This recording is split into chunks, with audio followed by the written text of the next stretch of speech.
अपन ID का revision करेंगे, फटफट topics देखेंगे ताकि आपको आइडिया हो जाए कि आईडी में आपको क्या क्या चीज देखना है। ठीक है। पिछले साल का जो पेपर आया था उसमें आईडी को हल्का सा ट्रिकी कहा गया था। मैं आपको बोलूंगा सच मानने में वो ट्रिकी पेपर नहीं था, it was more of a common sense question paper. इसलिए मैंने शुरू से जितने भी बच्चे पढ़ रहे हैं उनको बोला है कि आप लोग आईडी का जब भी रिवीजन कर रहे हो, make sure that you are doing the questions also, क्योंकि जब तक आप क्वेश्चंस नहीं करते हो तब तक you will never feel like completed in ID. ठीक है। चलो अभी फटाफट रिवाइज करते हैं। सबसे पहले 3 चैप्टर्स जो हम लोग को संग संग करना है वो है chapter number 1, chapter number 2 and chapter number 3। तो पहला 3 चैप्टर को हम लोग फटाफट रिवाइज करेंगे, उसी बीच में अगर कोई इंपॉर्टेंट क्वेश्चन होगा तो डिस्कस कर लेंगे। मैं वापस रिपीट कर रहा हूँ कि जो मैं कंटेंट पढ़ा रहा हूँ उसके अलावा आपको क्वेश्चंस को एक बार अपने आंखों के सामने से देखना पड़ेगा, स्पेशली 1 मार्क 2 मार्क का क्वेश्चंस, क्योंकि ऐसा ऐसा कुछ कुछ सवाल आता है तो डायरेक्टली कंटेंट में डालना पॉसिबल ही नहीं है। उसको जब आप क्वेश्चंस में देखोगे तब वो समझ में आ जाएगा, और जरूरी नहीं है कि आपके सारे points as a whole match करें। मतलब की पॉइंट्स तो ऑब्वियसली मैच करना चाहिए, बट उसके अलावा इट इज इंपॉर्टेंट कि आप कंटेंट को पकड़ के रखो कि आप क्या लिखने वाले हो। ठीक है। आइए चैप्टर नंबर 1 में सर क्या था, Indian economy at the eve of independence. इसमें 2 डेफिनेशंस था, बहुत बेसिक डेफिनेशन है, कॉलोनियल रूल और स्टैग्नेंट इकोनॉमी का। कॉलोनियल रूल ये होता है जहाँ एक कंट्री जो है रूरल कंट्री होता है, दूसरा कंट्री जो है वो कॉलोनी होता है, और जो रूरल कंट्री होता है वही सब कुछ डिटरमाइन करता है। स्टैग्नेंट इकोनॉमी कहाँ है, जहां पे पाथ ऑफ डेवलपमेंट जो है बिल्कुल क्या रहता है आपका, स्लो रहता है। ठीक है। Indian economy before the advent of the British rule बहुत इजी है। एग्रीकल्चर के वाला जो पॉइंट है वो था, खुद के हाथों से एग्रीकल्चर करने से ही प्रॉस्पेरस होता है। तो इंडिया जो था वो एक प्रॉस्पेरस इकोनॉमी था, एग्रेन इकोनॉमी था। It was well known for its handicraft industry and self reliant. अब इसमें क्या घुमा फिराकर हल्का हल्का क्वेश्चंस आपको डाल सकता है, तो इसके लिए आपको क्वेश्चंस देखने का। ठीक है। कोशिश करेगा कि जो टॉपिक आपको दिमाग में नहीं आ रहा उसको मार्क करके रखेगा, और हाथों हाथ क्लास के बाद में आप लोग उसको रिवाइज करने की कोशिश करिएगा। Next, agricultural sector at the eve of independence. पहले के टाइम में ये बहुत इंपॉर्टेंट टॉपिक हुआ करता था, आज थोड़ा कम आता है, बट इट इज नॉट कि आप लोग उसको पढ़ के ना जाओ। ठीक है। सर इसमें क्या क्या टॉपिक्स है, कमर्शियलाइजेशन के बाद भी लैंड में प्रोडक्टिविटी की स्केर्सिटी है। कमर्शियलाइजेशन यानी कि commercialisation of agriculture, specifically commercialisation of agriculture क्या होता है और कमर्शियलाइजेशन ऑफ एग्रीकल्चर की वजह से क्या हुआ था। ये दोनों सवाल जो है एग्जाम पर्सपेक्टिव से इंपॉर्टेंट क्वेश्चंस है। कमर्शियलाइजेशन ऑफ एग्रीकल्चर का मतलब क्या है, जब हम लोग शिफ्ट करते हैं from growing food crops to cash crops, यानी कि पहले हम सिर्फ क्रॉप्स को सेल्फ कंजम्पशन के लिए प्रोड्यूस कर रहे थे, बट अब हम लोग क्या कर रहे हैं सर, हम लोग गुड्स को इस तरीके से प्रोड्यूस कर रहे हैं जो कि आगे जाके प्रोडक्शन में काम आए। फार्मर्स को कैश क्रॉप्स की वजह से ज्यादा प्राइजेस डेफिनेटली मिला था, they received a higher prices, but the problem was इसकी वजह से देश में क्या आ गया था, फूड रिक्वायरमेंट्स की शॉर्टेज आ गई थी, and it led to famines. तो one important question is commercialisation of agriculture होता क्या है, and the second important question is कि कमर्शियलाइजेशन ऑफ एग्रीकल्चर की वजह से what is the likely impact. Understood, clear है। कमर्शियलाइजेशन के बाद भी लैंड में, तो लैंड सेटलमेंट सिस्टम यानी कि जमींदारी सिस्टम, यहाँ पे जो राइटफुल ओनरशिप है वो किसके पास में था, जमींदार के पास में था। जमींदार का एक ही काम तो कलेक्ट व्हाट, लगा। Date of deposit was fixed, failing which they would have lost their rights to be the zamindar, and zamindar ने ऐसा कुछ नहीं किया to improve the economic condition of the agriculture of farmers actually. ठीक है। तो कमर्शियलाइजेशन के बाद भी लैंड में प्रोडक्टिविटी, स्कैरसिटी और लो लेवल ऑफ प्रोडक्टिविटी, इसका एक इंपॉर्टेंट सवाल पूछता है generally low level of productivity के ऊपर कि इंडिया की हालत पटी हुई थी। FTI, lack of irrigational facilities, low level of technology and negligible use of fertilisers. समझ में आया आपको। बाई चांस अगर एग्जाम में आपको 3 मार्क का सवाल पूछ लिया ये वाला, तो शुरू वाला पार्ट लिख लेना। ठीक है, समझ में आया ना आपको। नेक्स्ट, स्कैरसिटी ऑफ इन्वेस्टमेंट जो था, क्योंकि इंडिया में कोई जनरली एग्रीकल्चरल सेक्टर में इन्वेस्ट करने के लिए रेडी नहीं था, इसकी वजह से कई सारा agricultural patterns such as farm terracing, flood control, ये सब चीजें आई नहीं थी। और एक साइजेबल पोर्शन जो है, ये आप एमसीक्यूज में या फिर 1 मार्क के क्वेश्चंस में एक्सपेक्ट कर सकते हो। Sizeable portion of the India's agriculture went to what, Pakistan and Bangladesh. ठीक है। हाईली इरिगेटेड लैंड जो है वो किसके पास चला गया, पाकिस्तान के पास में। और जो India which was the highest producer of jute went to Bangla. ठीक है, समझ में आया आपको देश, समझ में आ गया आप लोगों को, क्लियर है बिल्कुल यहाँ तक, पक्की बात 100%, कोई दिक्कत तकलीफ यहाँ तक कुछ भी नहीं। Commercialisation of agriculture, land settlement system, scarcity of investment and low level of productivity, उसके अलावा हमने किया खुद की हाथों से एग्रीकल्चर करने से ही प्रॉस्परस होता है, and colonial economy and stagnant economy. बेहतरीन। नेक्स्ट है इंडस्ट्रियल सेक्टर, इंडस्ट्रियल सेक्टर हमेशा से बहुत ज्यादा इंपॉर्टेंट टॉपिक रहा है फ्रॉम चैप्टर नंबर 1, ठीक है, राइट। ऑनलाइन वाले लोग एक सेकेंड,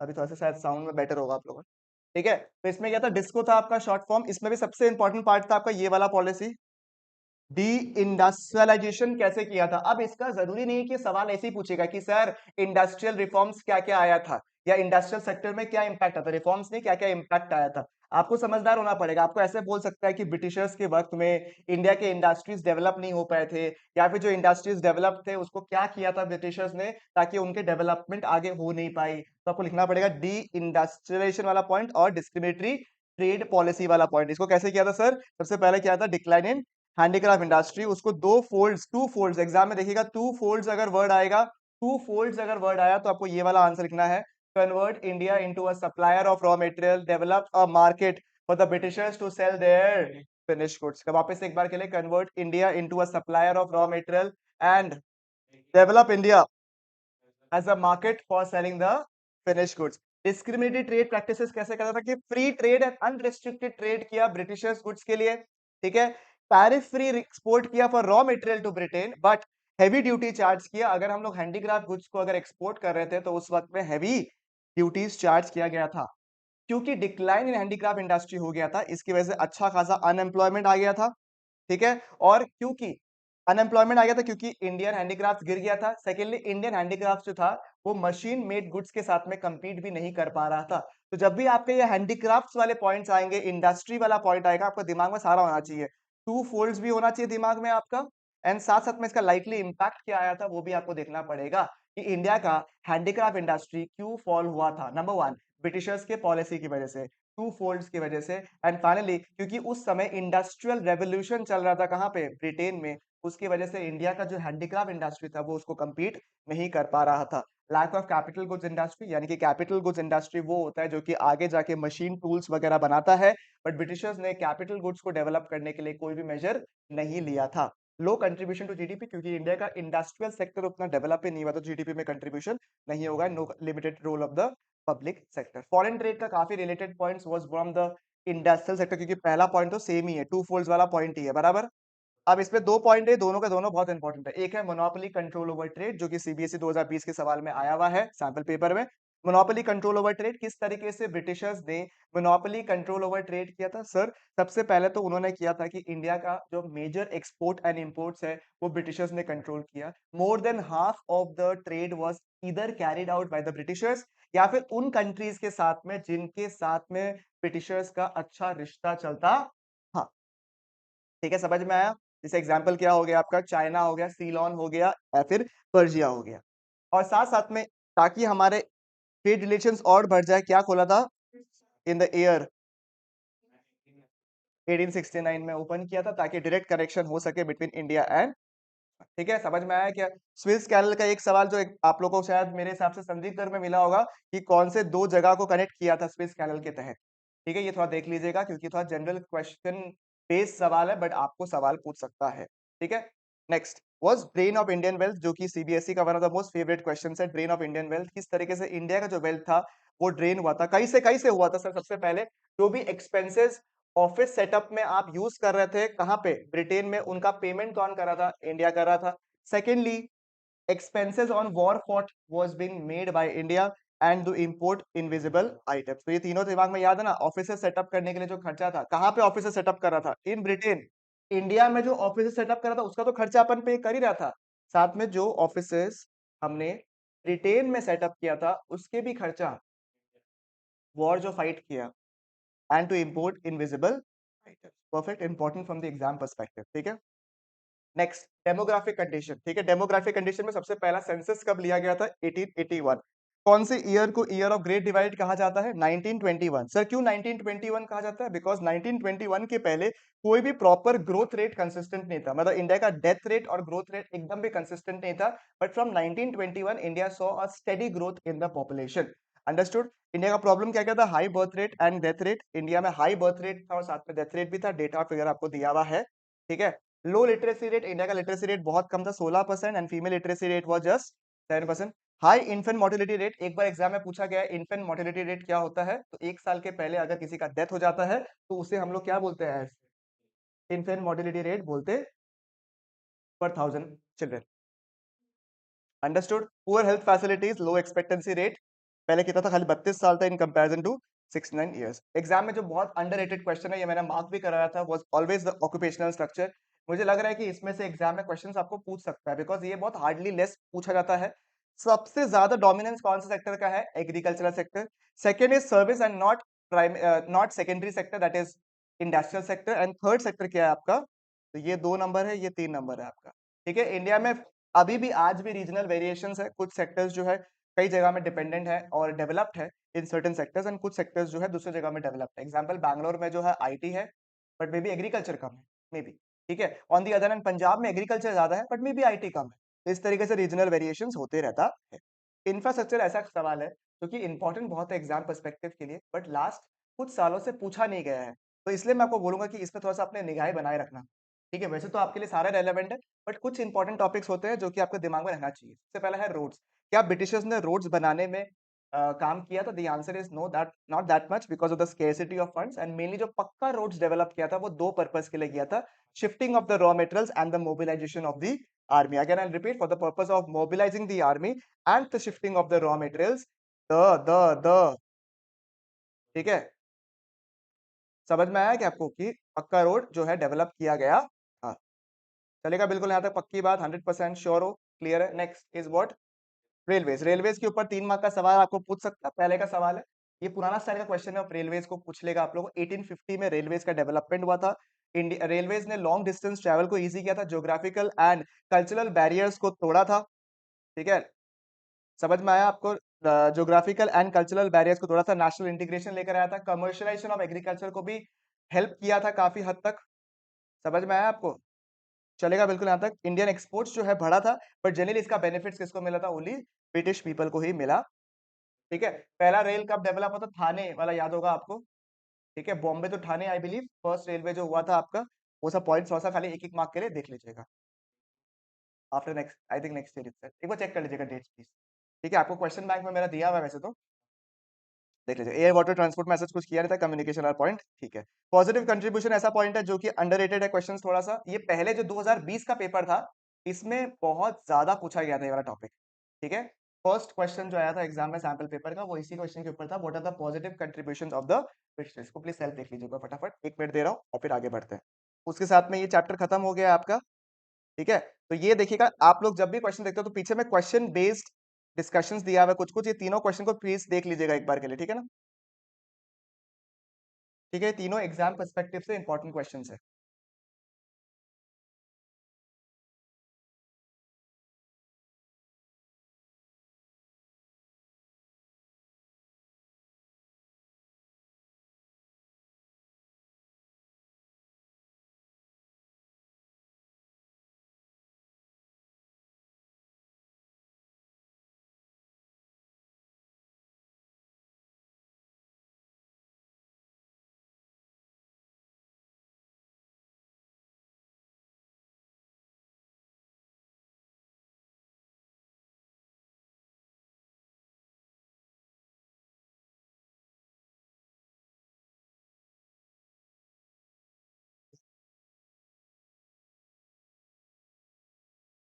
हो जाएगा चैप्टर नंबर 1, दिमाग में सेट हो गया सारा पॉइंट्स। कुछ इंपॉर्टेंट की डेट्स है, वो मेरा जो क्वेश्चन बैंक भी दिया हुआ है आप लोगों को, उसके फ्रंट पेज में भी कई सारा डेट्स वगैरह दिया हुआ है, तो एक बार गो थ्रू करने से काफी हो जाएगा। इसमें ज्यादा डेट्स ऐसा है नहीं। 1881 है, 1921 है, 1869 है, 1850 है, और वो थाने वाला डेट होगा एक आपका, दैट्स अबाउट इट। ठीक है, कुछ इकोनॉमिस्ट का नाम वगैरह एक एक मार्क के लिए देख लीजिएगा, ये कभी कभी एमसीक्यू के फॉर्म में आ सकता है। पहला चैप्टर हो गया, मैं अज्यूमिंग कि चैप्टर नंबर 9 आपका हो चुका है।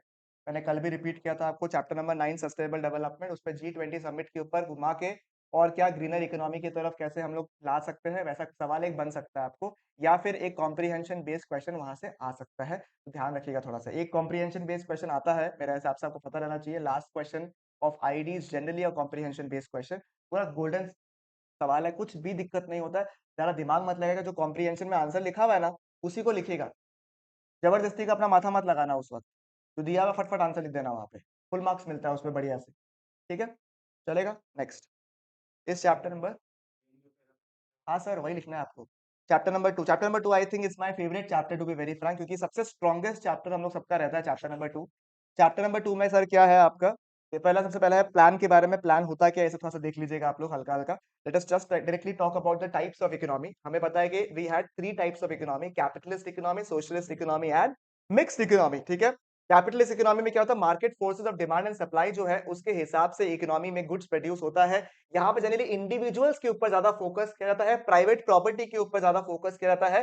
लो इनकम ग्रुप को उतना ज्यादा बेनिफिट इसमें नहीं मिलता, रिच एंड पुअर के बीच में गैप जो है ज्यादा होता है। यानी कि अगर आपके पास पैसा है और अगर आप कोई सामान को डिमांड करते हो तो इकोनॉमी उसको प्रोड्यूस करता है, rather than thinking about social welfare in general. ठीक है, इसको हम लोग फ्री मार्केट इकोनॉमी भी बोलते हैं। नेक्स्ट है सोशलिस्ट इकोनॉमी। सोशलिस्ट इकोनॉमी में सर क्या होता है, सर सोशलिस्ट इकोनॉमी में सर ये होता है कि सर जो गुड्स होता है वो सोसाइटी के हिसाब से बनाते हैं। ऊपर हमने देखा होगा कि sir individuals, purchasing power of the individual की वजह से कैपिटलिस्ट इकोनॉमी में सामान बनता है, but when it comes to socialist economy society के हिसाब से जो है सामान बनता है। इंडिविजुअल कंज्यूमर्स का जो डिजायर है उसको कम फोकस किया जाता है, उससे रैदर जो है गवर्नमेंट डिसाइड करता है कि उनको क्या बनाना पड़ेगा। ठीक है, चाहिए मतलब, सॉरी। ठीक है, तो डिस्ट्रीब्यूशन अच्छा रहता है इसमें, रिच एंड पुअर के बीच में गैप जो है कम रहता है, प्राइवेट प्रॉपर्टी का कॉन्सेप्ट इसमें नहीं होता है। But India adopted the middle approach of what to produce, how to produce and for whom to produce, and India adopted the mixed economy जहां पे दोनों के फ्लेवर्स थे, सोशलिस्ट इकोनॉमी भी है, कैपिटलिस्ट इकोनॉमी भी है। इंडिया वांटेड कि हम लोग एक कैपिटलिस्ट, सॉरी हम लोग एक सोशलिस्ट इकोनॉमी की तरफ जाए, बट क्योंकि अगर हम केवल सोशलिस्ट इकोनॉमी लेते तो it will not prove the concept of democracy, क्या बोलते हैं इसको, डेमोक्रेसी। दैट्स व्हाई इंडिया ने capitalist economy and socialist economy दोनों को बेस पे रख के गया था। ठीक है, समझ में आया आपको, चलेगा बिल्कुल यहाँ तक पक्की बात, पहली पॉइंट क्लियर है। जो ऑनलाइन कर रहे हैं प्लीज एक बार कंफर्म कर देना कि आपको स्पीड ज्यादा तो नहीं लग रहा है ना, क्योंकि थोड़ा स्पीड तो बोलना पड़ेगा, अदरवाइज टॉपिक खत्म नहीं होगा। इकोनॉमिक प्लानिंग आपको पता है, इंडस्ट्रियल पॉलिसी रेजोल्यूशन फर्स्ट जो है वो कब आया था आपका, 1948 में आया था। आवाज वगैरह कुछ अगर ठीक करा तो बताना मेरे को, ठीक है। और प्लानिंग कमीशन कब फॉर्मुलेट किया था, 1950। ध्यान रखिएगा ये एग्जाम में लास्ट ईयर क्वेश्चन पूछा था कि प्राइम मिनिस्टर साहब जो है वो चेयरमैन रहता है। ठीक है, next first architect of modern architect of Indian planning कौन थे, महानुबोलिस थे। और इंडिया ने अपना फर्स्ट 5 ईयर प्लान लॉन्च किया था इन द ईयर 1951। तो they have just 3 dates here, 1948, 1950 and 1951। That's it, understood. फिर मेन ऑब्जेक्टिव्स आई थिंक ये सबको आता है, growth, modernisation, self reliance and equity. इसके ऊपर सवाल भी भर भर के पूछता है, ग्रोथ का मतलब क्या होता है। अपने आप से दिमाग में जब आंसर लिखोगे तो यही पूछने का है कि ग्रोथ का मतलब क्या था। सर ग्रोथ का मतलब होता है जीडीपी, जीडीपी जिस कंट्री का ज्यादा होता है उतना ही ज्यादा ग्रोथ होता है। ठीक है, अब ग्रोथ होगा कैसे सर, जब इंडिया का जो कैपेसिटी है ना of the output of goods and services वो प्रोड्यूस ज्यादा होगा। सर वो कैसे होगा, जब इंडिया में या तो प्रोडक्टिव कैपिटल बढ़ जाएगा या फिर सपोर्टिंग सर्विसेज बढ़ जाएगा या फिर दोनों बढ़ जाएगा। आपको समझ में आया। और हर एक सेक्टर यानी कि primary sector, secondary sector and tertiary sector कुछ कुछ पार्ट कंट्रीब्यूट करता है, उसको हम लोग प्यार से बोलते हैं एज स्ट्रक्चरल कॉम्पोजिशन। समझ में आया, ये 1 मार्क के लिए सवाल आपको पूछ सकता है। Structural composition can be a 1 mark question which you have to be alert. ठीक है, समझ में आया। मॉडर्नाइजेशन 2 मार्क के लिए इंपॉर्टेंट क्वेश्चन है सर, किस तरीके से इंडिया मॉडर्न हो सकता है, adoption of new technology and change in social outlook. Self reliance important है क्योंकि इंडिया अभी सेल्फ रिलायंस की तरफ प्रैक्टिकली बहुत ज्यादा फोकस कर रहा है। तो इस क्वेश्चन को मैं बोलूंगा कि आप लोग एक मस्ट रीड आंसर है ये, केवल इसका पॉइंट मत देखिएगा, अंदर का पॉइंट जो है उसको भी आप अपने क्वेश्चन बैंक जो मेरा दिया हुआ है उससे रीड कर लीजिएगा, ये भूलेगा मत। ये टॉपिक को जरूर देखना है। आत्मनिर्भर भारत ऐसा शब्द भी आ सकता है, इसके ऊपर भी सवाल, मतलब कॉन्सेप्ट सेम है। You have to first identify the type of question, it will become absolutely easy for you. And equity क्या है, equitable distribution of income and wealth. Subsidies देना is an example of what, maintaining equity in the economy. समझ में आया आपको, clear है बिल्कुल यहाँ तक। वेरी वेरी इंपॉर्टेंट टॉपिक, मैंने फटाफट इसलिए अभी करवा दिया बिकॉज ये टॉपिक को मैंने कई दफा रिवाइज करवाया है आप लोग को। ठीक है, उसके बाद सर जो पॉलिसीज इंट्रोड्यूस किया था, सबसे पहले फोकस किया था ऑन एग्रीकल्चर, उसके बाद में फोकस किया था on industrial and finally foreign reforms.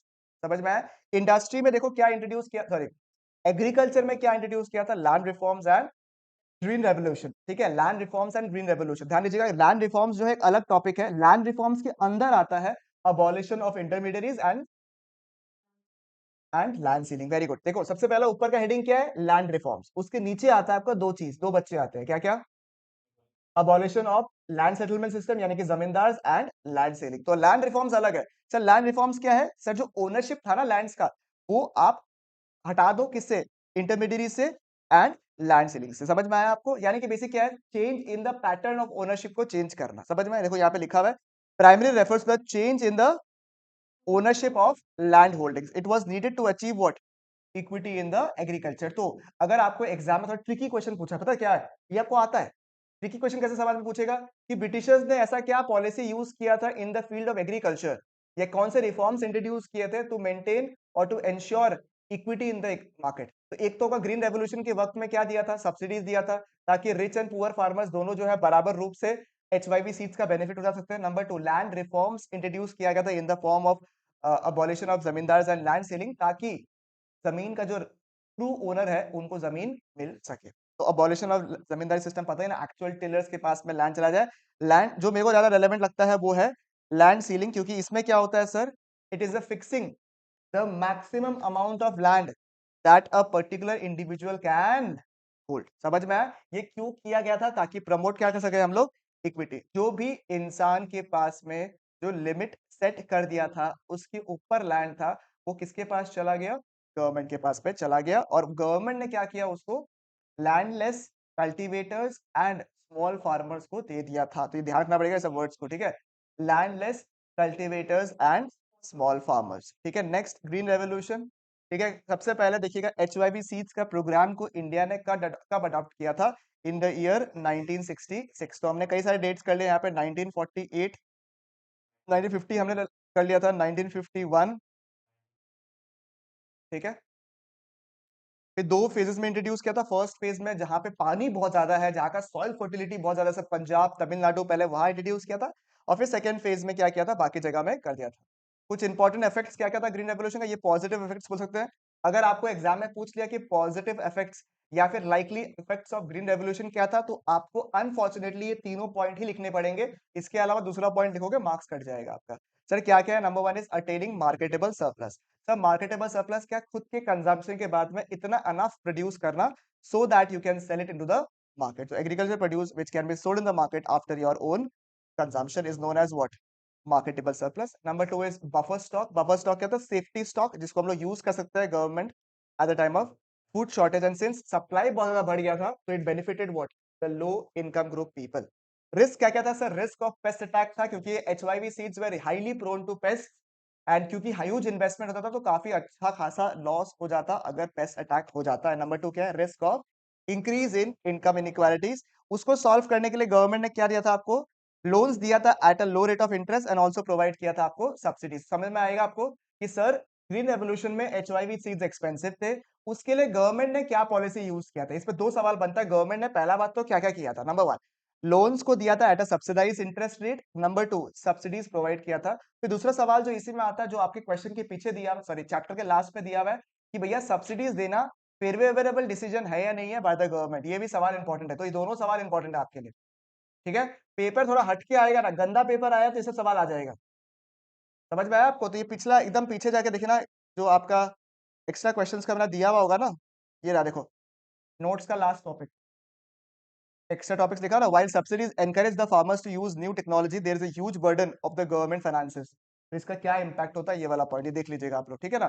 ये इंपॉर्टेंट क्वेश्चन है, मैंने मार्क भी करवा दिया था आप लोग को। ये हो गया खत्म, ठीक है, सब हमने करा दिया। इंडस्ट्रियल रेवोल्यूशन में देखिएगा सबसे पहले कि सर गवर्नमेंट को, सबसे पहला सवाल जो है, जो कि हम लोग का अंडररेटेड सवाल है, कि भैया गवर्नमेंट को क्यों बीच में आना पड़ा था, प्राइवेट इंडस्ट्रीज को इतना डेवलप क्यों नहीं कर पा रहा था वो लोग, गवर्नमेंट को इंडस्ट्रियल सेक्टर को डेवलप करने के लिए क्यों आना पड़ रहा था, because of this three reason. क्या क्या था, नंबर 1 प्राइवेट सेक्टर के पास में उतना पूंजी नहीं था, नंबर 2 कोई भी इंसेंटिव, जैसे अभी तो बहुत प्राइवेट सेक्टर को इंसेंटिव मिल रहा है ना, कि आप ये करो, हम लोग आपको ये बेनिफिट देगा, टैक्स फ्री जोन्स देगा आपको, हम सब्सिडीज देगा आपको, आप प्रोड्यूस तो करो, राइट। उस समय ऐसा कुछ नहीं था, इंसेंटिव्स नहीं था, तो प्राइवेट सेक्टर को इतना एनकरेजमेंट नहीं मिला था कि हम अपना इंडस्ट्रीज को बढ़ाए। एंड नंबर लास्ट क्या है, देखो आज इवन इफ इंडिया में कई सारे प्राइवेट सेक्टर्स हो जाए, बट गवर्नमेंट सेक्टर को जरूरी है, क्योंकि नहीं तो सोशल वेलफेयर होना पॉसिबल नहीं है। तो तीन रीजंस की वजह से पब्लिक सेक्टर को लीड लेना पड़ा था to develop industrial development in India.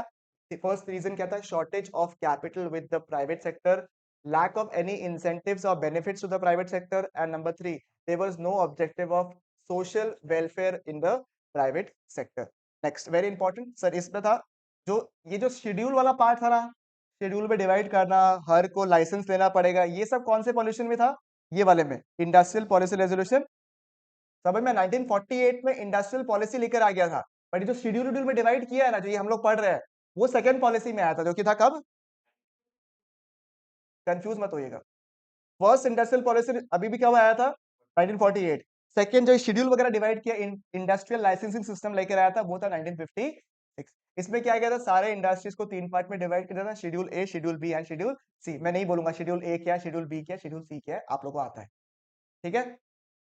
और हर एक इंडस्ट्री को, कोई अगर नया इंडस्ट्री खोल रहा है, डाइवर्सिफाई कर रहा है, ठीक है, एक्सपैंड कर रहा है, कुछ भी कर रहा है, आप तीनों चीज, न्यू खोल रहा है, एक्सपैंड कर रहा है, डाइवर्सिफाई कर रहा है, आपको क्या लेना पड़ेगा? एक लाइसेंस लेना पड़ेगा। लाइसेंस मिलना कहाँ इजी था? थोड़ा अगर आप बैकवर्ड एरिया में अगर आप खोल रहे हो, तो वहां पे आपको लाइसेंस भी मिल जाता था, टैक्स बेनिफिट भी मिलता था, और इलेक्ट्रिसिटी भी मिलता था एट अ लोअर टैरिफ।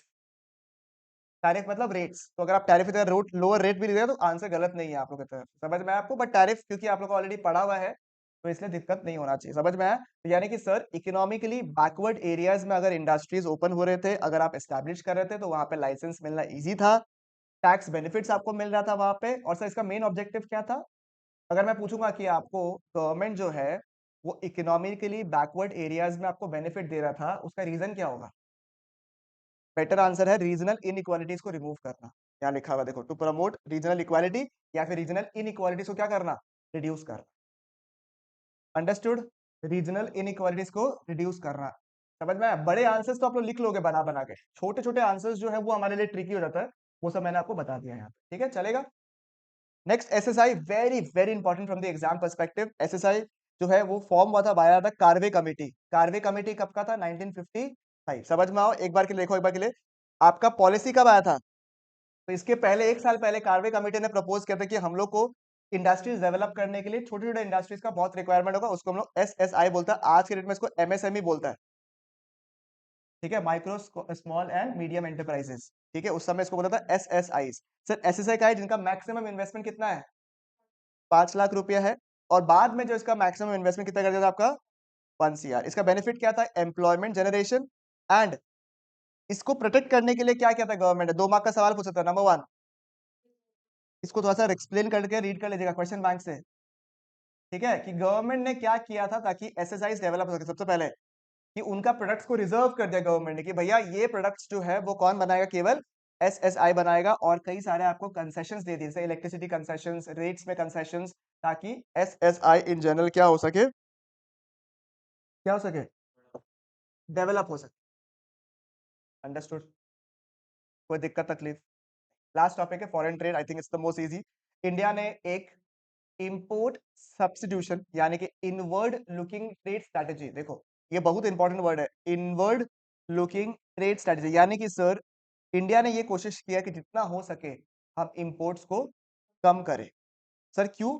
ताकि हमारा जो फॉरेन एक्सचेंज है जो ऑलरेडी लिमिटेड है, वो प्रोटेक्ट हो सके, और हम क्या अचीव कर सके? Self reliance. दो सवाल आता है, एक है इनवर्ड लुकिंग ट्रेड स्ट्रैटेजी होता क्या है? That is nothing but import substitution. और इसका मेजर रीजन क्या था? 3 रीजंस था। नंबर 1, कि जो आपके लोकल इंडस्ट्रीज है उसको फॉरेन इंडस्ट्री से थोड़ा कंपटीशन कम फेस करना पड़ेगा। नंबर 2, हमारे फॉरेन एक्सचेंज जो है उसका सेविंग्स होगा। Number 3, we can achieve self reliance. और इसके लिए क्या किया था? 2 चीज इंट्रोड्यूस किया था, टैरिफ्स एंड कोटास। टैरिफ्स क्या? High exchange rate, sorry high import rate introduce किया था, ताकि वहां के गुड्स जो है वो क्या हो जाए? एक्सपेंसिव हो जाए, एंड डिस्करेज करे उसका यूज को। नंबर 2 वाज कोटास, इस पे क्या किया? लिमिट फिक्स कर दिया कि मैक्सिमम कितना हम लोग एक सामान को इंपोर्ट कर सकते हैं over a period of. Understood? चलेगा बिल्कुल, यहाँ तक पक्की बात? 100%, right? With that, your unit number 2 is also, I mean chapter number 2 is also Swaha and done. ठीक है? Confident?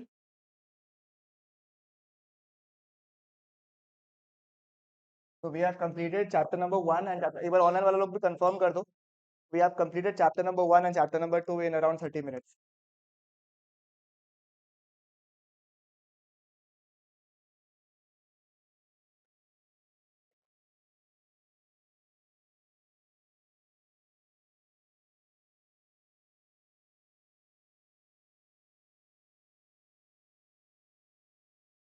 ओके, नेक्स्ट चैप्टर जो हम लोग डिस्कस करने वाले हैं that is chapter number 3, LPG. ठीक है, थोड़ा सा डरावना चैप्टर लगता है, but now when I revise with you it's will become the most easiest chapter of the entire short, because frankly speaking subconsciously आपने चैप्टर को बहुत दफा कर लिया है। ठीक है, चैप्टर नंबर 3 में सबसे पहला था रीजंस ऑफ इकोनॉमिक रिफॉर्म्स। ठीक है, बहुत इंपॉर्टेंट क्वेश्चन 6 मार्क कि भैया ये 1991 के पॉलिसीज जो थे उसको लाए ही क्यों गए थे, क्योंकि सर पहले के परफॉर्मेंस जो थे वो क्या थे, बुरे थे, राइट। तो 1991 में इकोनॉमिक रिफॉर्म्स को क्यों लाया गया था, ये 6 मार्क का एक इंपॉर्टेंट सवाल है आपका। क्या क्या रीजन था सर? सबसे पहला था इनएफिशिएंट मैनेजमेंट। गवर्नमेंट जो था वो अपना रेवेन्यू से ज्यादा एक्सपेंडिचर कर रहा था। ठीक है, अपना जो फॉरेन एक्सचेंज थे वो भी अच्छा खासा बोरो हो रहा था, यानी कि जो गवर्नमेंट है वो अपने फंड्स को इनएफिशिएंटली मैनेज कर रहा था। इसकी वजह से अपना जो, और देखो जैसे एग्जांपल इंडस्ट्रीज को डेवलप करने के लिए हमने गवर्नमेंट को बोला कि सर आप हमारा इंडस्ट्रीज को डेवलप करो, but they failed miserably, right. so it was resulting into a poor performance of the public sector, क्योंकि most of the industries actually major बहुत सारे इंडस्ट्रीज जो थे वो हैवी लॉस इनकर कर रहे थे। इसके वजह से क्योंकि हमारा जो खर्चा था वो बहुत ज्यादा था, that is why we tend to borrow a lot of money, resulting in what, a deficit in BOP. Deficit in BOP कब होता है ये आप लोग को ऑलरेडी आता है। इसकी वजह से क्या हुआ सर, क्योंकि अब डेफिसिट है तो हमें एक्सचेंज चाहिए, फॉरेन एक्सचेंज चाहिए, बट फॉरेन एक्सचेंज रिजर्व भी क्या होने लग गया था, फॉल होने लग गया था सर। क्यों? नंबर वन रीजन है कि हम लोग खूब ज्यादा इंपोर्ट कर रहे थे। नंबर टू, हम जो लोन ले रहे थे उसमें बहुत हाई रेट ऑफ इंटरेस्ट पे कर रहे थे, और दोनों ही क्योंकि फॉरेन रिजर्व से होता है, तो इसकी वजह से हमारा फॉरेन रिजर्व्स क्या हो गया था, कम हो गया था। और उसके चक्कर में हमने और लोन लिया, leading to what, huge burden of debts, या फिर हमने और करेंसी प्रिंट किया जिसके वजह से इन्फ्लेशनरी प्रेशर्स आ गया था। तो there are 6 points very very important from the exam perspective. Inefficient management. Sir क्यों inefficient management? Because there was poor performance of the public sector. Number 3 is deficit in BOP. Sir क्यों? उसकी वजह से क्या हुआ sir, the fall in the foreign exchange reserve leading to a huge burden of debt and causing inflationary pressure. Perfect, very good. Next, ठीक है, इसकी वजह से 1991 के टाइम में इंडिया के पास में इतना कम पैसा हो गया था कि वो हम लोग आईएमएफ एंड वर्ल्ड बैंक के पास गए फॉर अ $7 बिलियन लोन, और उन्होंने कहा कि हम आपको पैसे तभी देंगे when you liberalise and open up the economy, यानी कि प्राइवेट सेक्टर के ऊपर जो लिमिटेशंस थे, रेस्ट्रिक्शंस थे, उसको रिमूव कर दिया, गवर्नमेंट अपना रोल को कम कर दिया, और ट्रेड रेस्ट्रिक्शंस को क्या कर दिया, कम कर दिया। Again I repeat, 3 major reforms के लिए पूछा गया था IMF and World Bank की तरफ से। Step number one was removing the restrictions of the private sector। Government अपना रोल को कम कर दिया और ट्रेड रेस्ट्रिक्शंस को हमने रिमूव कर दिया। Introducing the new economic policy in the year 1 जुलाई 1991। ठीक है, परफेक्ट।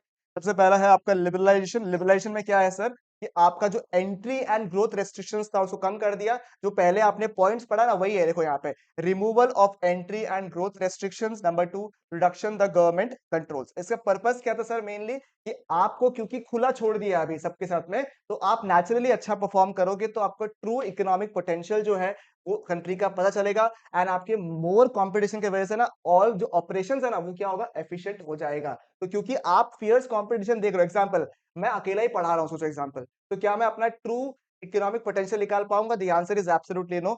मुझे कंपटीशन चाहिए होगा ताकि मैं ट्रू इकोनॉमिक पोटेंशियल निकाल सकूं। एंड नंबर 2, क्योंकि मैं देखूंगा कि बहुत कंपटीशन है, तो मैं भी अपनी तरफ से एफिशिएंसी और इंप्रूव करूंगा। अदरवाइज जैसे चलते रहेगा तो वो पॉलिसी चलता रहेगा, तो इसलिए कंपटीशन बहुत ज्यादा जरूरी है। Next, various industrial reforms. इसको आपको लिंक करना पड़ेगा सर, पिछला चैप्टर में हमने इंडस्ट्री पढ़ा था, फॉरेन ट्रेड पढ़ा था। इस पॉइंट में जो नया आया था वो था बैंकिंग वाला सेक्टर को लेके, फॉरेन एक्सचेंज को लेके, एंड टैक्स रिफॉर्म्स। ये दिमाग में पहले पॉइंट्स को ब्रॉडिंग कर लो आप लोग, तो दिमाग में इजी हो जाएगा। 2 पॉइंट तो पिछला चैप्टर से ही आ गया, कौन सा, इंडस्ट्रियल सेक्टर और फॉरेन ट्रेड। नया कौन सा था, टैक्स रिफॉर्म्स एब्सोल्युटली नया था। बैंकिंग सेक्टर यानी कि फाइनेंशियल सेक्टर एकदम एब्सोल्युटली नया था। ठीक है, और फॉरेन वाला तो यार होना ही था, क्योंकि वो तो अपने आप में स्पेशल स्टार मार्क पॉइंट है अपना। ठीक है, इंडस्ट्री में क्या क्या सर, जो पहले दिक्कतें थे उसको ठीक कर दिया। इंडस्ट्रियल लाइसेंसिंग को क्या कर दिया, कम कर दिया, to just restricting to into only 5 industries, यानी कि कोई लाइसेंस की रिक्वायरमेंट नहीं है to set up new industries और टू एक्सपैंड और diversify the existing line of business.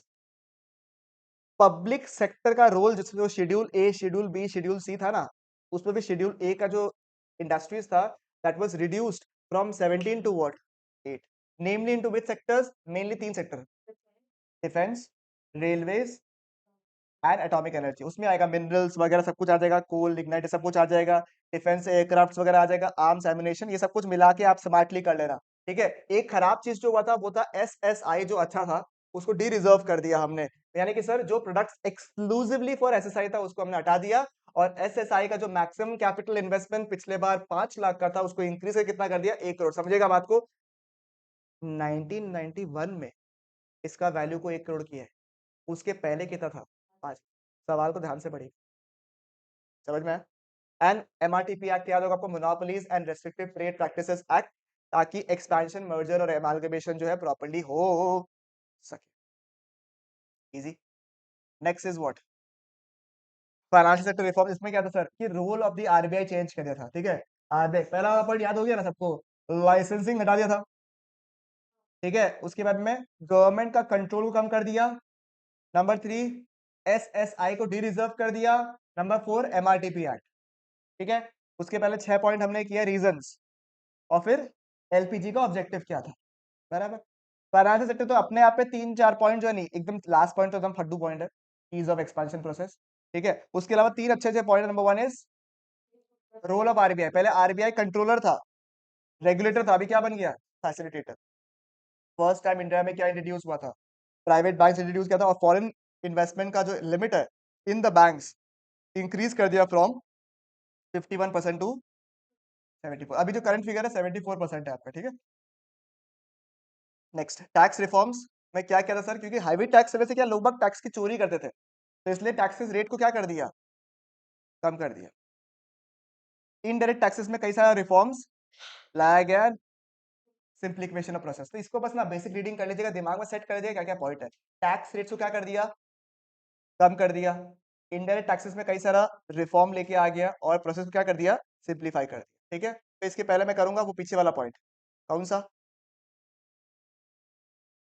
कौन सा, ट्रेड एंड इन्वेस्टमेंट। सर वही जो पिछले साल कोटास और टैरिफ लाया था उसको रिमूव करने की कोशिश किया, रिड्यूस करने की कोशिश किया। तो जो कोटास था ना उसको तो रिमूव करने की कोशिश किया, नहीं तो फ्री ट्रेड कैसे होगा ना। तो removal of quantitative restrictions. Sir quantitative restriction का मतलब क्या होता है, खौटास। क्या होता है सर, खौटास। और फिर एक्सपोर्ट ड्यूटी को क्या कर दिया, ऑलमोस्ट रिमूव कर दिया। इंपोर्ट ड्यूटी यानी टैरिफ को क्या कर दिया, कम कर दिया। कोटास को रिमूव कर दिया, टैरिफ को कम कर दिया, इसलिए वहां लिखा हुआ रिमूव, और नीचे क्या लिखा हुआ है, रिड्यूस। समझ में। लास्ट पॉइंट क्या, इंपोर्ट लाइसेंसिंग सिस्टम, यानी कि कैसे आप इंपोर्ट वगैरह करोगे, वो सब में क्या था, काफी झमेला था, वो सबको सिस्टमेटिक कर दिया, except only hazardous goods. For example chemical chemical आप लेकर आ रहे हो तो उसमें थोड़ा सा पॉलिसीज, थोड़ा सा तरीका था, इसके अलावा आप आराम से इंपोर्ट कर सकते थे। And last but not the least is what, foreign exchange reserve में क्या किया, सबसे पहले हमें क्योंकि पैसा चाहिए था इकोनॉमी में, तो हमने अपना करेंसी को क्या कर दिया, डी वैल्यू। डेप्री नहीं किया, डी वैल्यू किया, क्योंकि उस वक्त हमारा फॉरेन एक्सचेंज रेट कौन डिटरमाइन कर रहा था, गवर्नमेंट। सर क्यों किया, ताकि हमारा एक्सपोर्ट्स इन जनरल क्या हो सके, बढ़ सके, और जो बीओपी क्राइसिस होकर रखा था वो क्या हो सके, ओवरकम हो सके। एंड फाइनली क्योंकि पता ही कि गवर्नमेंट अगर कंट्रोल करेगा फॉरेन एक्सचेंज रेट को तो किसी को भी ट्रस्ट नहीं होगा, इस वजह से हमने क्या किया था, मार्केट एक्सचेंज रेट को लेकर आए थे, ताकि ट्रू एक्सचेंज रेट डिटरमाइन हो सके on the basis of demand and market forces of demand and. ठीक है, easy. Next important topic, major topic हमने कर ही लिया है। Next topic is privatisation. इसके ऊपर भी सवाल पूछता है आपको, प्राइवेटाइजेशन का मतलब क्या है, कि आपने अगर अपना ओनरशिप राइट्स को पब्लिक सेक्टर अंडरटेकिंग से किसको ट्रांसफर कर दिया, प्राइवेट सेक्टर अंडरटेकिंग को, उसको बोलते हैं प्राइवेटाइजेशन। सर प्राइवेटाइजेशन जो है वो कैसे कैसे हो सकता है, सबसे पहला है कि सर या तो आप पूरा का पूरा ओनरशिप कंट्रोल सब कुछ ट्रांसफर कर दो, उसको हम लोग बोलते हैं transfer of ownership and management. पूरा का पूरा ओनरशिप मैनेजमेंट सब कुछ ही ट्रांसफर कर दिया, अब से आपका कोई अस्तित्व ही नहीं है उसमें, पूरा का पूरा ट्रांसफर कर दिया, ये भी एक तरीका है प्राइवेटाइजेशन करने का। या फिर आपने पूरा का पूरा ट्रांसफर नहीं किया, एक पार्ट ऑफ द इक्विटी आपने सेल किया, उसको बोलते हैं एज डिसइन्वेस्टमेंट। क्या बोलते हैं उसको, एज डिसइन्वेस्टमेंट। समझ में आया आपको, क्लियर है बिल्कुल एब्सोल्युटली यहाँ तक, कोई दिक्कत तकलीफ बताइए, नहीं है। तो ट्रांसफर ऑफ ओनरशिप किया या आपने, यहाँ पे आपने एक पार्ट ऑफ द इक्विटी को सेल किया, उसको हम लोग प्यार से क्या बोलते हैं, डिसइन्वेस्टमेंट। चलेगा बिल्कुल यहाँ तक, पक्की बात, कोई दिक्कत तकलीफ नहीं। ठीक है, फिर क्या था सर आपका, contraction of the public sector, यानी कि सर जैसे कोई कोई सेक्टर में रेस्ट्रिक्शन था ना, कि ये सेक्टर जो है वो केवल गवर्नमेंट सेक्टर ही करेगा, उन रेस्ट्रिक्शन को क्या कर दिया था, कम कर दिया था। Left to only how many sectors, 3 sector, यानी कि 3 सेक्टर ऐसे हैं, उसमें से भी अभी जो है उस सेक्टर्स में भी प्राइवेटाइजेशन आ ही गया है।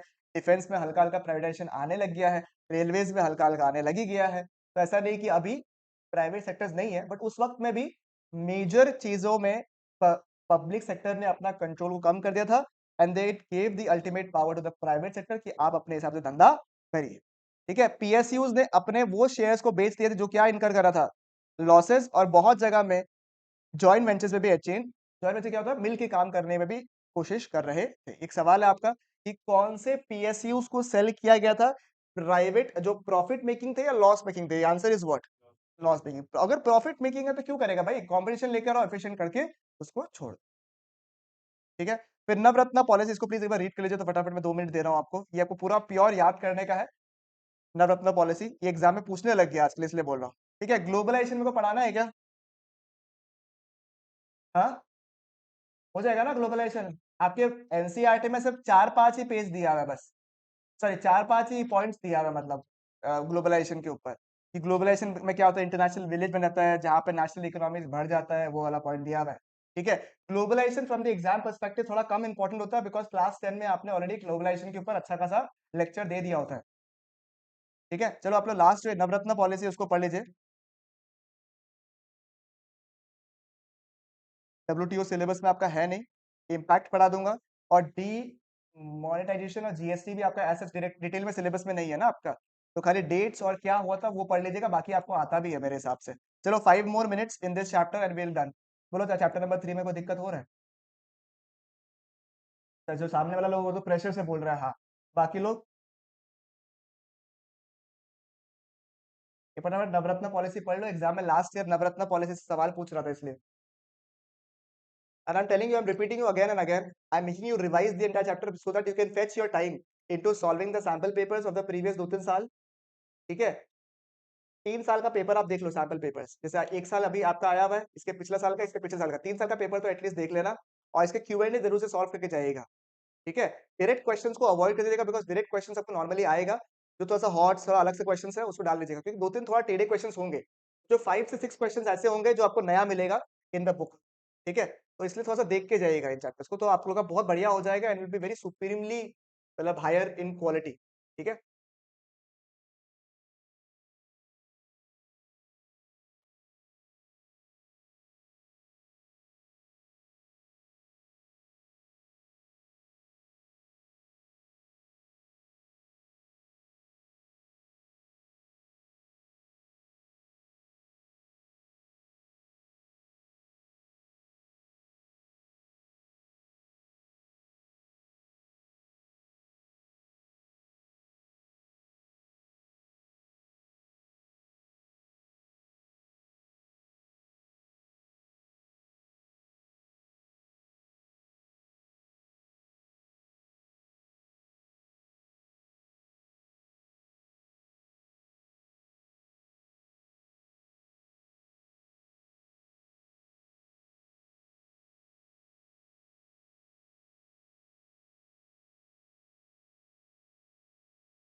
हाँ ये हो गया। हाँ, ये WPL देख कौन रहा है, ये वुमेन्स प्रीमियर लीग? चला जीत गया क्या? आज फाइनल है क्या? ओ, मुंबई नहीं है? वो आज फाइनल है मतलब, आरसीबी का फर्स्ट चांस हो गया जीतने का। ओके, ठीक है, डन हो गया। नवरत्न पॉलिसी क्लियर है, महारत्ना, मिनी रत्ना, इसका कुछ कुछ ऐसा फेमस नाम देख लो खाली, ये समझाएगा तो दिमाग में सेट हो जाएगा आपका। ठीक है, ये क्यों किया गया था, पर्पस क्या था, ताकि जो पब्लिसिटी अंडरटेकिंग्स है वो थोड़ा सा प्रोफेशनल तरीके से बिहेव करे और अच्छा काम करे, क्योंकि ये लोग प्रॉफिट मेकिंग इंडस्ट्रीज थे। Next is outsourcing, important from exam perspective, क्योंकि ये प्रैक्टिकल बेस्ड क्वेश्चन बहुत ज्यादा आता है इसमें। आउटसोर्सिंग में अलग से घुमा के पूछेगा कि आप खुद R&D नहीं करके हम लोग किसी और को देते हैं, ये प्रोसेस को क्या बोलते हैं हम लोग, आउटसोर्सिंग। इंडिया को देखो एडवांटेजेस क्या है आउटसोर्सिंग का, सबसे पहला क्या है आपका, एम्प्लॉयमेंट बढ़ता है उस कंट्री का। भैया इंडिया में जैसे आईटी का काफी अच्छा खासा आउटसोर्सिंग होता है, फाइनेंशियल सेक्टर्स में बहुत ज्यादा आउटसोर्सिंग होता है, अकाउंटिंग का बहुत ज्यादा आउटसोर्सिंग होता है, तो इससे तो बेनिफिट होगा ही नहीं होगा। हाँ, ठीक है, तो इसमें एम्प्लॉयमेंट बढ़ेगा। नंबर 2, अब कोई भी कंट्री अपना चीजों को आउटसोर्स करे तो वो टेक्निकल नो हाउ भी बेचेगा, तो वो भी होगा। अपना इंडिया पूरा वर्ल्ड लेवल पे इंटरनेशनल वर्जिनेस बढ़ेगा, एंड भाई जिसको जॉब मिल रहा है उसको जॉब मिलेगा और पॉवर्टी लेवल से बढ़ेगा। इंडिया को फेवरेबल किया क्योंकि इंडिया के पास चीप लेबर है बट स्किल भी है, चीप भी है स्किल भी है, गवर्नमेंट पॉलिसी भी थोड़ा फेवरेबल है, और गवर्नमेंट जो है आईटी सेक्टर को काफी ज्यादा फोकस किया गया। WTO you people have said it is not there in the syllabus. LPG का जो इम्पैक्ट है on the service sector, on the agriculture sector and negative impact, ये डेफिनेटली अभी पढ़ लीजिए आप लोग, खत्म करिए चैप्टर को। ठीक है, ये एक्चुअली क्या है ना, ये क्वेश्चंस का पार्ट है, लास्ट वाला पार्ट ये मैंने डाल दिया इस फॉर्म में कि आपको टॉपिक इधर ही हो जाए आप लोग का। ठीक है, सर्विस सेक्टर में तो भैया देखो बेनिफिट, पोटेंशियल बेनिफिट हुआ था, एग्रीकल्चर सेक्टर में उतना इंपैक्ट नहीं किया गया था, इसको याद कर लीजिए अभी। डी मोनेटाइजेशन में क्या हुआ है तो पता ही है आप लोग को। ठीक है ना, इसको पूरा डिटेल में पढ़ने की रिक्वायरमेंट नहीं, क्योंकि पूरा डिटेल में सिलेबस में है भी नहीं ये वाला पार्ट अभी इतना, आपको बस डेट्स देख लीजिएगा, बाकी है आप लोग के लिए। ठीक है ना, जीएसटी इतना मत पढ़ना, पढ़ने का समय मिले तो एक बार के लिए डीमोनेटाइजेशन हल्का हल्का पढ़ लेना खाली, अगर मिले तो दरकार नहीं है। ठीक है, सिलेबस में कम कहा गया है इसलिए मैंने बोल दिया आप लोग को, एक बार चेक करके देख लीजिएगा, अगर होगा तो बता देना मेरे को।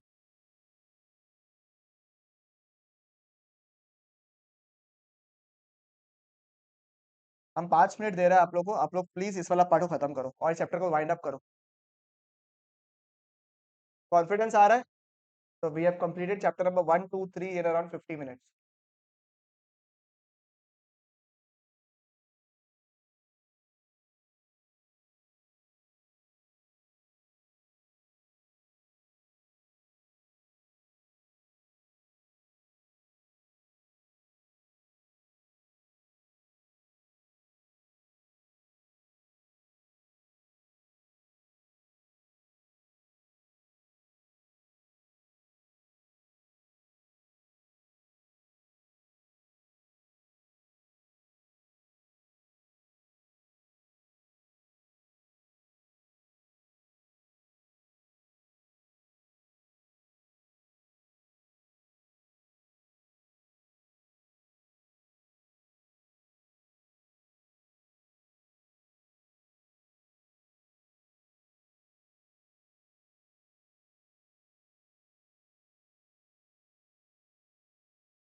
रूरल डेवलपमेंट का लेक्चर में शेयर कर रहा हूँ आपके साथ में, हाँ, इन अराउंड 32 मिनट्स का ये खाली बस।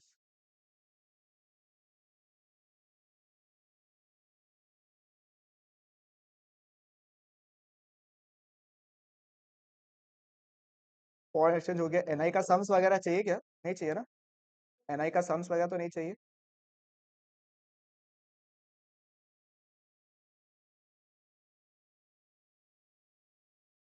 आईडी का 1 2 3 रिवाइज मैंने करा ही दिया आप लोग को, एचसीएफ अभी करा दूंगा आप लोग को, चैप्टर नंबर 7 दे रहा हूँ आप लोग को मैं ग्रुप पे। ये भी ज्यादा छोटा, ये बहुत बढ़िया लेक्चर बनाया हुआ है इसका भी।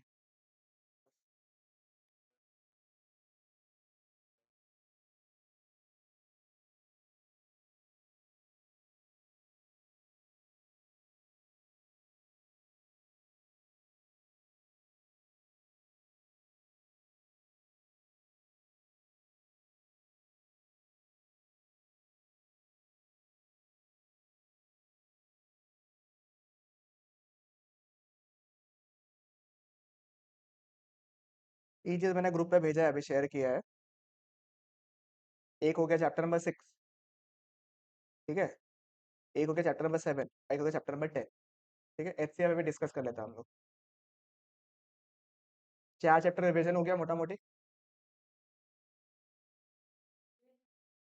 माथा में नहीं जाएगा, हमको कोई दिक्कत नहीं है, माथा में नहीं जाएगा तुम लोग का, ऑलरेडी तुम लोग को समझ में नहीं आ रहा है, हैवी चैप्टर्स तुम लोग कर लिए हैं।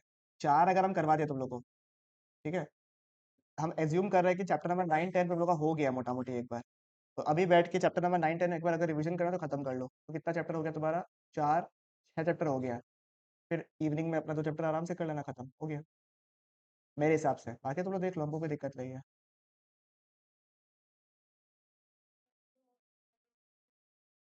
वापस पहले आईडी रिवाइज कर लो ना, फिर रात को कर लेना अगर दरकार पड़ेगा तो।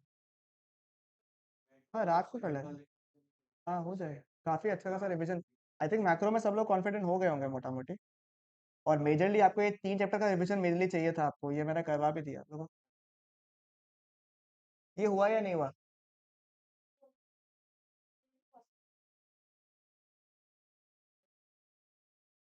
तो जो आंसर है स्पेसिफिक रहता है, मैक्रो में ऐसे घुमाने फिराने वाला आंसर नहीं है रहता है, मैक्रो में स्पेसिफिक आंसर रहता है। ठीक है, आइए नेक्स्ट चैप्टर, HCF। ठीक है, अब ह्यूमन कैपिटल फॉर्मेशन में क्या क्या चैप्टर था, देखो ये इंपॉर्टेंट है फ्रॉम द एग्जाम पर्सपेक्टिव। ठीक है, why have I given you the lectures of the other 3 chapters, कि एक काम करना, ठीक है, आप लोग अभी पहले जैसे भी चैप्टर खत्म कर दूं, you people take a break, आप लोग इन चैप्टर्स को पहले क्वेश्चन वैश्चन सब कुछ खत्म कर लो एक आराम घंटा में। अगर वो लेक्चर्स उससे हो जाता है आप लोग का, जो मेरा दिया है उससे ठीक है, अदरवाइज अगर सरकार पड़ेगा तो I will can take around the session and complete the last few chapters if needed. ठीक है, तो पहले ये जो 4 मैं करा रहा हूँ आप लोगों को वो खत्म कर लो, एंड चैप्टर नंबर 9 एंड 10, क्योंकि वो आपने कल आपको मैंने बोला था करने के लिए, अगर नहीं हुआ तो उसको 1-1.5 घंटा में खत्म कर दो सब कुछ इनके क्वेश्चंस, ताकि आप लोग को कंप्लीट तरीके से माथा पे फिक्स हो जाए कि हाँ मेरा हो गया है। ठीक है, क्लियर है? ओके, नेक्स्ट चैप्टर लास्ट जो आज का रिवीजन है वो क्या है? ठीक है, कौन चैप्टर है आपका? ह्यूमन कैपिटल फॉर्मेशन में, बराबर। ठीक है, ऑनलाइन वाला लोग क्लियर है ना? अभी खत्म करेगा आप लोग, जैसे अभी हम खत्म करा दिया ना एक बार का, तो आप लोग अभी इनके क्वेश्चंस वगैरह प्रैक्टिस कर लोगे जितना मैंने करवा दिया आप लोग को। कुछ टॉपिक्स का मैंने इसलिए आप लोगों को लेक्चर दे दिया अभी हाथों हाथ, कि अगर बाई चांस किसी को समय नहीं मिले या खुद को पढ़ना है तो आपके भैया लेक्चर दे दिए आपको मैंने। ठीक है, और अगर टाइम मिलेगा तो करवा दूंगा मैं अलग से, बट इतना खत्म कर लो पहले, क्योंकि इसके बाद के चैप्टर्स जो है, एम्प्लॉयमेंट वैसे भी लोगों का स्ट्रॉन्ग है चैप्टर अपना।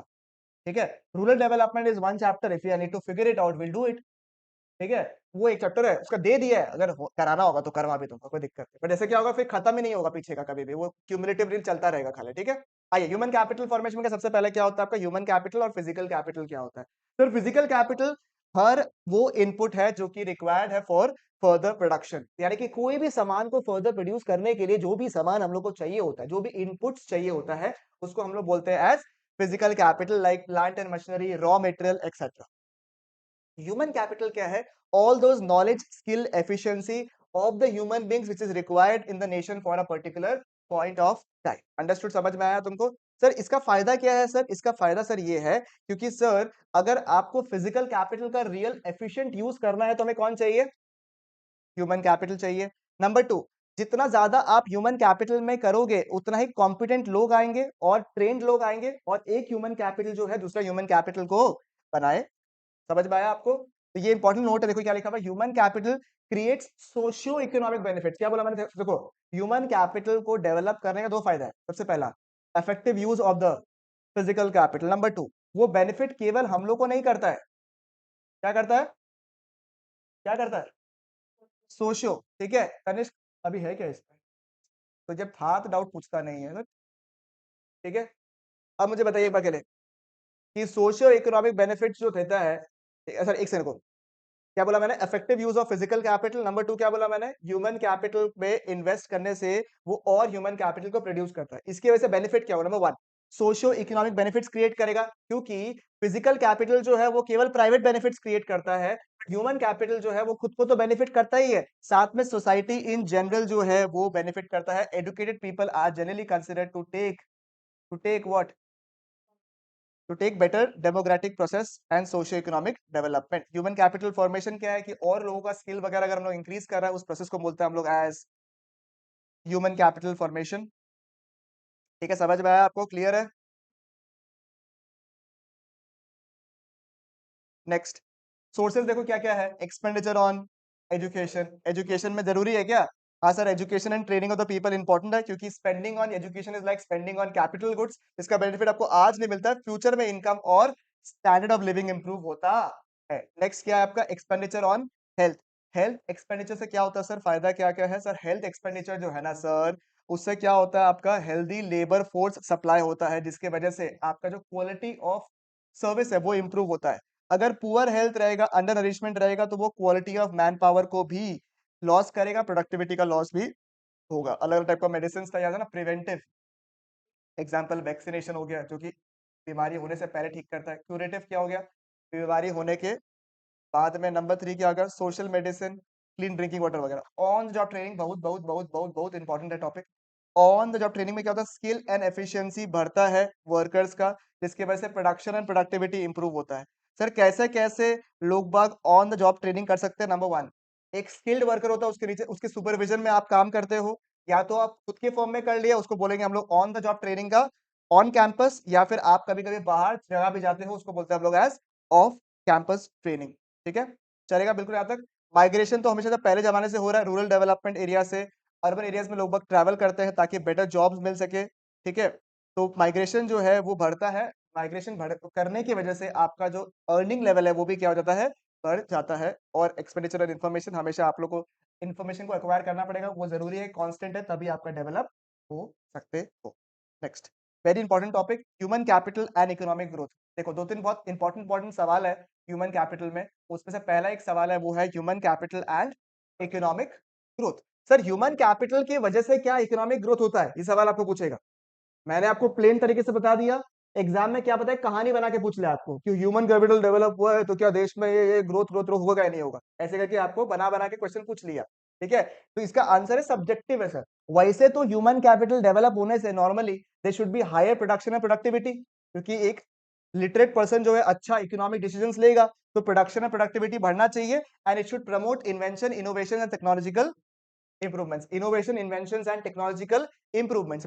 बट जरूरी नहीं है कि ह्यूमन कैपिटल डेवलप हुआ तो इकोनॉमिक ग्रोथ भी होगा, क्योंकि देश में अगर एजुकेशन का स्कूल्स बढ़ रहा है, जरूरी नहीं क्वालिटी ऑफ एजुकेशन को भी हम डिटरमाइन कर सके। हेल्थ सर्विसेज बढ़ रहा है, बट ये जरूरी नहीं कि लाइफ एक्सपेक्टेंसी रेट जो है वो आपका ट्रू हेल्थ स्टेटस को बता रहा है।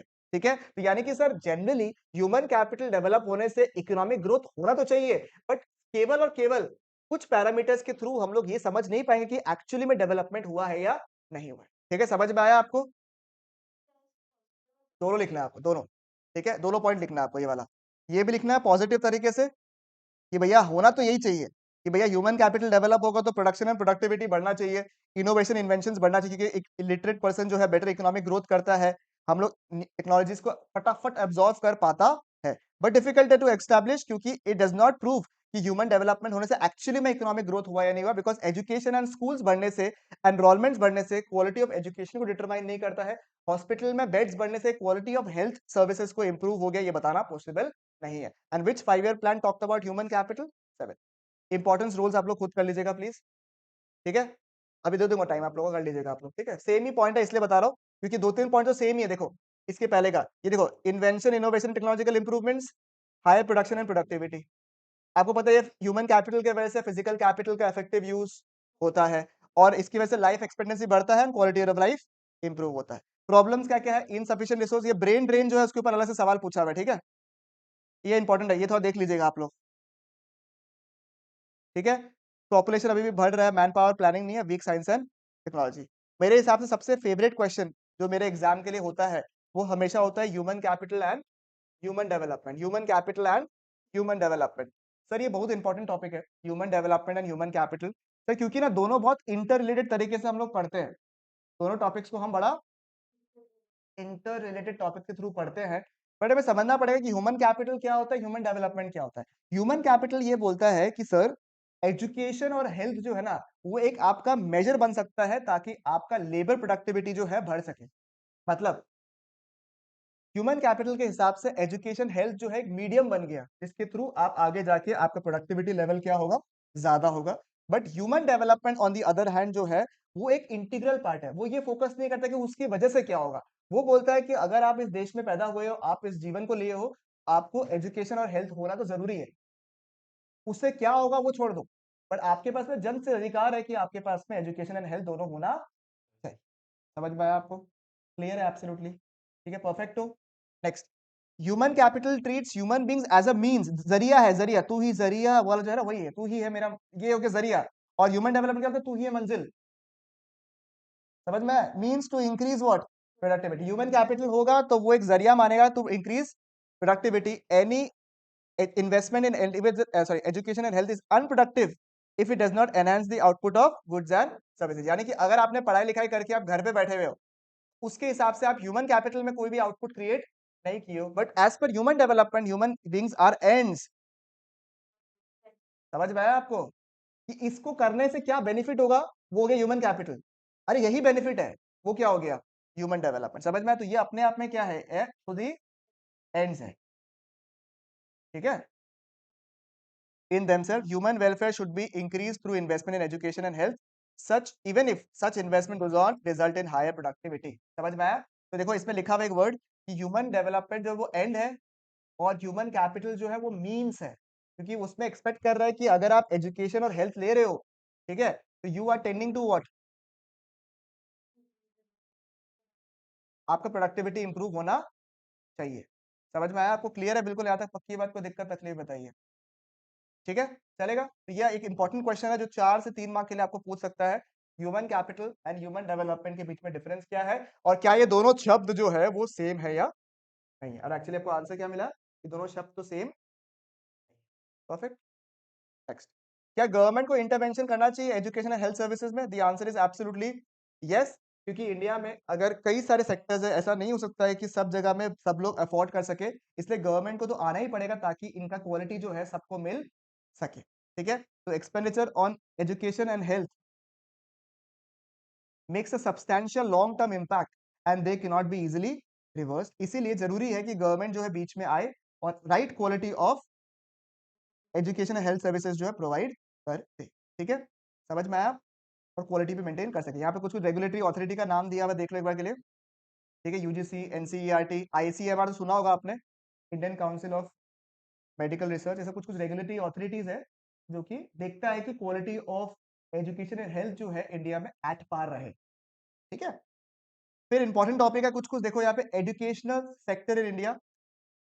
सर इसमें क्या क्या, देखो सबसे पहले टोटल गवर्नमेंट एक्सपेंडिचर में से, ठीक है, डेटा को थोड़ा वेरीफाई कर लीजिएगा, 2014 तक इट इंक्रीज फ्रॉम 7.9 टू 15.7। ये डेटा देखो याद नहीं करना आपको, बट ना आपको समझना पड़ेगा कि ये डेटा के हिसाब से आपको एनालिसिस दे देगा कि गवर्नमेंट को लगता है कि गवर्नमेंट ने agricultural sector, sorry, education sector and health sector में कुछ इंप्रूवमेंट्स किया है या नहीं, उनका टोटल एक्सपेंडिचर का जो बजट है उसमें से कुछ पार्ट एलोकेट किया है या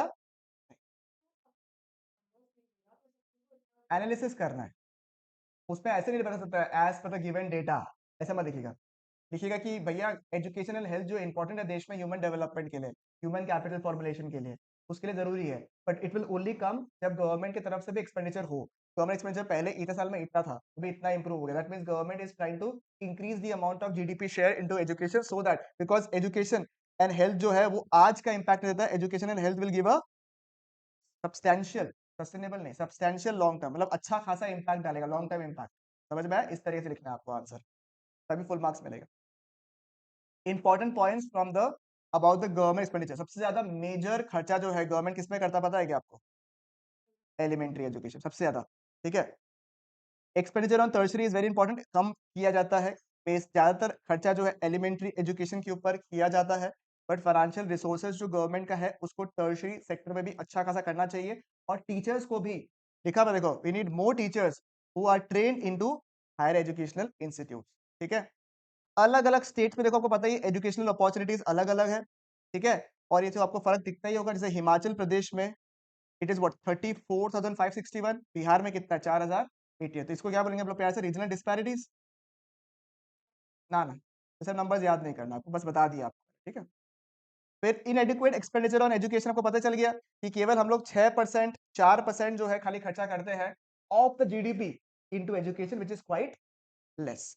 और provision for compulsory and free education हमने प्रोवाइड किया ही था, इसके लिए देखो ये पढ़ना, हाँ ये पढ़ना, देखो क्या लिखा हुआ है, provision of free and compulsory education, ये तपास मजुमदार कमिटी, ठीक है, Tapas Majumdar committee appointed by the central Indian government in 1998 established an estimated of expenditure of 1.37 lakh crores over 10 years to bring all Indian children in the age of year with a pure view to school education। तो ये जो initiation लेकर आया था वो कौन लेके आया था? तपास मजुमदार कमिटी। इसका ईयर याद करना, इन द ईयर, ठीक है, 1990।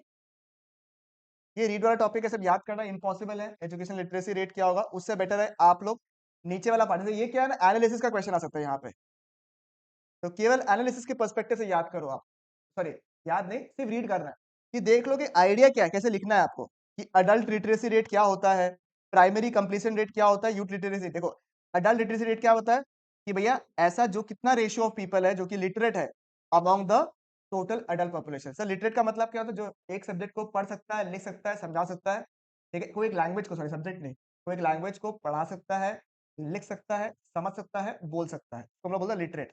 अब वो कितना population on the total population है, उसको हम लोग बोलते हैं adult literacy rate. Primary completion rate क्या होता है, जिन्होंने स्टूडेंट्स जिसने कंप्लीट किया last year of primary school. And youth literacy rate क्या होता है आपका, from the age of 15 to 24 that can understand, read, write a short simple statement on their everyday, उसको हम लोग बोलेंगे यूथ लिटरेसी रेट। तो मैं आपको बोलूंगा ये इंपॉर्टेंट है, ये तीनों का डेफिनेशन को आप लोग देख लीजिएगा एक बार, ठीक है, चलेगा। और एनसीईआरटी का मतलब सीबीएसई का one of the favourite question, ठीक है, is the last one, future prospects क्या क्या है इन दी एजुकेशन सेक्टर। मैं एजुकेशनल सेक्टर में इतना फोकस क्यों कर रहा हूँ, क्योंकि पिछला साल ये एजुकेशनल सेक्टर वाला टॉपिक नहीं था, समझ में आ रहा है ना आपको, तो ये क्या है वापस से इंट्रोड्यूस किया गया है इस साल, तो इसलिए ये क्या टॉपिक एकदम फ्रेश टॉपिक है, तो आप लोगों को इस टॉपिक में से पूछ सकता है, इसलिए मैं आपको सजेस्ट करूंगा कि ये टॉपिक को आप पूरा ही कर लीजिएगा, ठीक है। क्या लिखा हुआ देखो तो, फ्यूचर प्रोजेक्ट में क्या है sir, education for all is still a distant dream, मतलब कि अभी भी बहुत जनों को एजुकेशन प्रोवाइड करना बाकी है। The literacy rates for both the adults as well as the youth have increased, however the absolute number of illiterates is still as much as India's population was at the time of independence. In 1950, it was noted in the directives of the constitution that the government should provide free and compulsory education for all children up to the age of 14 years. Had we done this, we would have achieved 100% literacy by now. यानी कि अभी भी हमारा education sector, even तो literacy rate बढ़ा है, but अभी भी हम लोगों को जो लिटरेसी रेट पहुंचना चाहिए अभी तक पहुंचा नहीं है। Gender equity, the differences in literacy rate between the males and females are narrowing. It indicates a positive development in the gender equity. However, women education needs to be promoted to improve the economic independence and social status of the economy. Women education makes a favorable impact on the fertility rate and the health care of the women and the Beti Bachao Beti Padhao. ये 3 mark का सवाल एक बार exam में आया हुआ है, ये कौन सा कैंपेन है देखो एक बार। The campaign was launched in the year to generate awareness and improve the efficiency of welfare services intended for girls in India. जो objective of this initiative or initiative was 3 point, 3 mark का सवाल पूछ सकता है आपसे। Number 1, prevention of gender based biased sex selective elimination, यानी कि जो बेटियों को मार देता था अर्ली एज, वो नहीं होना चाहिए। Next, ensuring survival and protection of the girl child. Number 3, ensuring education and participation of the, ठीक है। एक्स्ट्रा डिस्कशन देखो 2-3 क्वेश्चन है आपका, ये एक इंपॉर्टेंट क्वेश्चन है, क्वेश्चन नंबर 2, तो ये देख लीजिए। और क्वेश्चन नंबर 4 दो मैंने ऑलरेडी डिस्कस कर लिया आपके साथ में, उसके साथ में आपका ह्यूमन कैपिटल फॉर्मेशन भी क्या हो गया है, खत्म। मैंने आपको इसलिए बोला था, कर लीजिए आप, ठीक है। ये देख लो आप लोग, 1 मिनट का समय और दे रहा हूँ, अगर ऑनलाइन वाले लोगों को किसी को और डाउट है इन चैप्टर्स में तो मेरे को बताओ।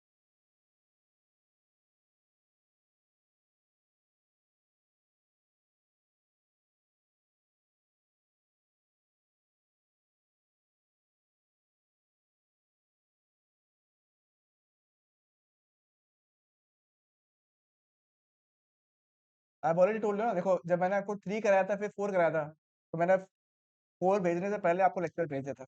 4 कराते हैवी हो गया ना, नहीं हुआ माथा, ठीक है। कि अभी चाहिए ना एक बार के लिए कि हम लोग उसको वापस रिकॉल कर ले एक बार अच्छे से यहाँ तक, इसलिए मैंने भेज कर रख दिया था आप लोगों को। इतना आसान नहीं है ना, 8 चैप्टर है, 8 में से 50% आपने 1 घंटे में खत्म कर दिया, 1 घंटा लेक्चर हुआ है, इसलिए बोल रहा हूँ पहले एक बार आप लोग जितना मैंने कराया है अभी तक ये सारे चैप्टर्स को कर लो, क्योंकि चैप्टर 9 आपने ऑलरेडी कर लिया, जिस चैप्टर के लिए मैं थोड़ा सा वरीड था वो आपने ऑलरेडी कर लिया है, और 10 उतना डिफिकल्ट है नहीं, be very Frank. And chapter number 7 already आप लोग का स्ट्रॉन्ग है, डिस्कस कर लेंगे। पहले आप लोग जितना अभी कराया है उतना आप लोग 1 घंटा में खत्म कर लीजिए, पहले 1-1.5 घंटे में जितना करवाया है और जो करना है आपको वो आप लोग रिवाइज कर लीजिए, उसके बाद रिक्वायर्ड होगा तो वापस डिस्कस कर लेंगे, ठीक है। चलो ऑनलाइन वाला लोग भी अगर कोई डाउट है तो बता देना मेरे को, बाकी तो मैंने शेयर एक बार कर दिया आप लोग को, और भी कुछ होगा तो मेरे को बता देना, इफ रिक्वायर्ड तो लेट मी नो, ठीक है। तब तक आप लोग इन टॉपिक्स को खत्म कर लीजिए अच्छे से, ठीक है। अरे हाँ तो बोलो बेशरम।